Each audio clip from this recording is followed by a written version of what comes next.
Les Osaki, il faut que je vous raconte une anecdote qui prouve encore une fois que les platistes sont ridicules. Je pense que vous en doutez maintenant, mais je suis une meuf qui aime tout ce qui est scientifique, hein. Et quand Étienne Klein, un physicien français, est venu dans ma ville faire une conférence, bah j'y suis allée, évidemment. Merde, c'est pas là. C'était pas là. Et du coup, bah, l'anecdote, c'est lui qui l'a vécu et qui nous l'a raconté. Et croyez-moi, elle est hilarante. En fait, il racontait qu'il a un voisin qui est platiste. Le comble pour un physicien quand même, hein. Et que donc un jour il est allé chercher le pain, hein, comme toute personne normale, son voisin l'a accosté. Encore une fois. Ah bah les physiciens ils ont la cote auprès des platistes. Oula, faut pas que je me tâche. Et donc ce charmant monsieur discute avec monsieur Klein, hein, pour forcément lui dire que la Terre est plate. Venant d'un platiste, ce n'est guère surprenant. Donc forcément bah, il lui sort le même jeu que d'habitude, hein. Il n'y a plus d'assiette? C'est pas là les assiettes.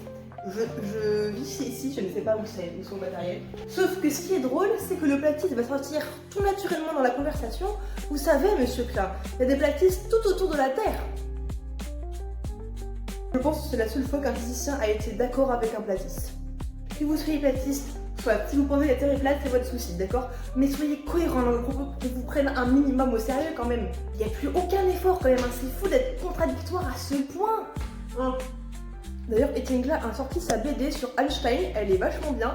Je vous conseille de la lire si vous voulez avoir de la physique très simplifiée. Allez, sur ce, bisous.